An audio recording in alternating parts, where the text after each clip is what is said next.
नमस्ते प्यारे विद्यार्थियों, आप सबको स्टडी मैथ यूट्यूब चैनल में आप सबका हार्दिक स्वागत है और अभिनंदन। मैं लेकर आया हूं कक्षा 5 की गणित, जो बहुत ही आसान तरीके से। तो अपन पिछले वीडियो के अंदर प्रश्न वाली 10.1 मुद्रा के बारे में चर्चा कर रहे थे और अपनी जो भारतीय मुद्रा है वो क्या है? रुपए। क्या है? रुपए। तो उसके बारे में अपन चर्चा करेंगे। चलिए आइए आज अपन चौथे प्रश्न की शुरुआत करते हैं, क्योंकि कल अपन तीसरा प्रश्न पढ़ चुके हैं और आज अपन चौथे प्रश्न को सबसे पहले अच्छी तरीके से समझेंगे कि प्रश्न के अंदर क्या दिया हुआ है और अपन को क्या ज्ञात करना। ये सबसे बड़ी बात होती है, क्योंकि आप कक्षा 5वीं के अंदर नन्हे मुन्ने बच्चे हो और नन्हे मुन्ने बच्चों को जब ये प्रश्न समझ में आ जाता है तो हल तो बहुत ही आसान तरीके से हल किया जा सकता है। तो चलिए आइए सबसे पहले प्रश्न की शुरुआत करते हैं कि प्रधानमंत्री स्वरोजगार योजना अंतर्गत गोरेला गांव की 13 महिलाओं को सिलाई मशीन खरीदने हेतु कुल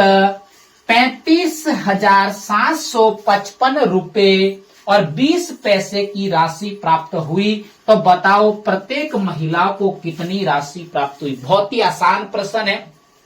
इसमें अपन को एक योजना के अंतर्गत जो राशि दे रखी है कुल उस गांव के अंदर, वो राशि अपन के पास में है और जब कुल महिलाओं की संख्या भी अपन को दे रखी है कि इतनी महिलाओं को इतनी राशि प्राप्त होगी। और उसके बाद में अगर प्रत्येक का पूछे तो जब मैंने सामान्य गणित पढ़ाई उस समय बताया कि ऐसा अगर प्रश्न आए तो हमेशा भाग किया जाता है कि बहुत सारा दे रखा है और बहुत सारे लोगों की संख्या भी अपन को दे रखी है और उसमें प्रत्येक या एक का ज्ञात करना हो तो हमेशा भाग किया जाता है। तो चलिए आइए हल की शुरुआत करते हैं अपन बहुत ही अच्छी तरीके से, क्योंकि कक्षा 5वीं बोर्ड है और इस बोर्ड के अंदर जो बच्चा अच्छे से पूर्ण विस्तार से अगर क्वेश्चन को हल करता है तो अगला वाला एग्जामिनर देख के उनको खुश हो जाता है कि बच्चे ने कितना सुंदर लिखा है। तो चलिए आइए अपन शुरुआत करते हैं कि प्रधानमंत्री, सबसे पहले आपको लिखना है प्रधानमंत्री स्वरोजगार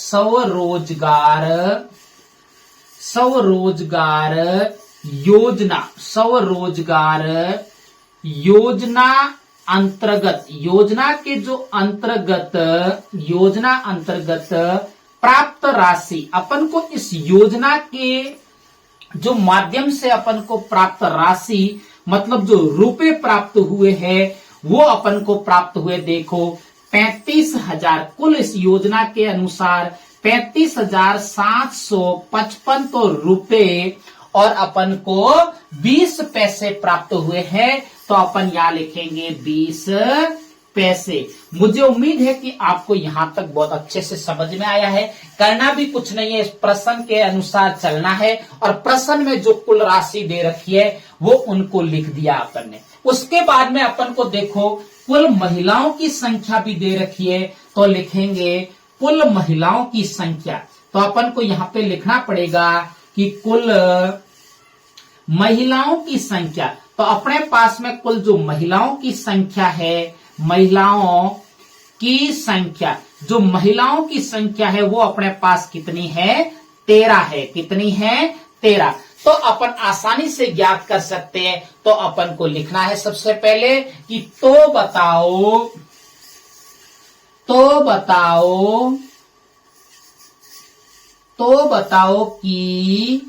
बताओ कि प्रत्येक महिला को कितनी राशि प्राप्त होगी, ये अपन को बताना है, ये ज्ञात करना है कितनी राशि प्राप्त होगी। तो बहुत ही आसान तरीके से अपन इसको ज्ञात कर सकते हैं, क्योंकि अपने पास में जो कुल रुपए है वो भी दे रखा है, कुल महिलाओं की संख्या भी दे रखा है। अपन को एक महिला का ज्ञात करना है तो हमेशा क्या करना है? भाग करना है। गणित बहुत आसान है। जो गणित में बार बार जो बच्चा प्रयास करता है वही आगे बढ़ता है और वही गणित सीखता है। गणित में कुछ रटना ही नहीं है। चलिए अपन सबसे पहले भाग का चिन्ह बनाते हैं। देखिए भाग का चिन्ह बहुत ही आसान तरीके से अपन बनाएंगे। तो यहाँ पे कितना लिखा जाएगा? महिलाओं की संख्या, मतलब कि रुपए में अगर महिलाओं का भाग देंगे तो वो भाजक कहलाएगा। अब देखो उसके अंदर रुपए लिखने हैं तो कितने हैं? 35,755 तो रुपए और 20 पैसे। कितने हैं? 20 पैसे। अब अपन को भाग देना है। चलिए शुरुआत करते हैं कि 35 में 13 का भाग देना है। तो 13 एकम 13, 13 दूनी 26 और 13 तिया 39 ज्यादा हो जाता है, तो एक कम करना है। तो 13 दूने कितना होता है? 26। तो अब देखिए अपन को घटाना है। तो क्या 5 में से 6 घटा सकते हो? नहीं घटा सकते, तो पड़ोसी से एक उधार लो। तो 15 हो गए और 15 में से 6 गए, पीछे कितने बचे? 9। और यहाँ 2 में से 2 गए 0। अब कितना उतारोगे आप? 7 उतारोगे, तो कितना हो गया? 97। अब 13 का पहाड़ा बोलना है, 97 से ज्यादा नहीं होना चाहिए। तो चलिए पहाड़े की शुरुआत करते। 13 एकम 13, 13 दूनी 26, 13 तिया 39, 13 चौके 52, 13 पंजे 65, 13 छक्के 78 और 13 सत्ते 91। कितनी बार भाग गया? 7 बार। 13 सत्ते 91। अब देखो 91 घटाना है 97 में से, तो कितना? 7 में से गया 6 और 9 में से 9 गया 0। अब कितना उतारोगे आप? 5। कितना उतारोगे? 5। कितने हो गए? 65। वापस 13 का पहाड़ा बोलना है, 65 से ज्यादा नहीं होना चाहिए। तो 13 एकम 13, 13 दूनी 26, 13 तिया 39, 13 चौके 52 और 13 पंजे 65। पूरे पूरे 5 बार भाग जा रहा है। कितना आया? 65। अब देखो घटाना है 0 और 0, क्योंकि 65 में से 65 गया, कितना बचा? 0। अब कितना उतारोगे? यहाँ पे 5 उतारोगे। कितना उतारोगे? 5। अब देखो 13 का 5 में क्या 13 का भाग जा रहा है? नहीं जा रहा है, क्योंकि छोटा है, तो इसको भाग टूटा हुआ बोला जाता है। और डबल अंक एक साथ में नहीं उतार सकते, उसके बदले आपको भागफल में क्या लगाना पड़ेगा? 0। अब आप उसको उतार सकते हो, इस 2 को, और इसी साथ साथ ये रुपए पूरे हो गए और पैसे शुरू हो जाएंगे चलना। अब देखो 13 का पहाड़ा बोलना है, 52 से ज्यादा नहीं होना चाहिए। तो 13 एकम 13, 13 दूनी 26, 13 तिया 39 और 13 चौके 52। कितनी बार भाग गया? 4 बार। और 13 चौके कितना हुआ? 52।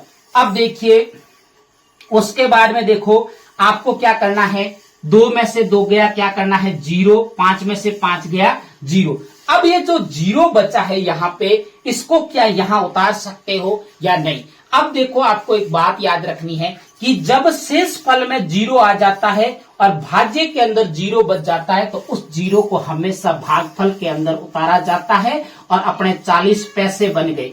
कितने बन गए? 40 पैसे। तो ये अपन को एक महिला की अपन को राशि प्राप्त हो गई है। तो अपन लिखेंगे अतः की लाइन। क्या लिखेंगे? अतः क्या लिखेंगे? अतः एक महिला को, अतः एक महिला को सिलाई मशीन, क्या है? सिलाई मशीन हेतु, सिलाई मशीन हेतु आपको सिलाई मशीन हेतु कितना राशि प्राप्त हुई? 2750 रुपए और 40 पैसे प्राप्त हुए। पैसे प्राप्त हुए। मुझे उम्मीद है कि आपको ये बहुत अच्छे से समझ में आया है। अगर मेरे पढ़ाने का तरीका अच्छा लगे तो मेरे चैनल को सब्सक्राइब करना और आगे अपने प्यारे प्यारे दोस्तों को शेयर करते रहना। तब तक मेरे स्टडी मैथ यूट्यूब चैनल पर बने रहे। नमस्ते।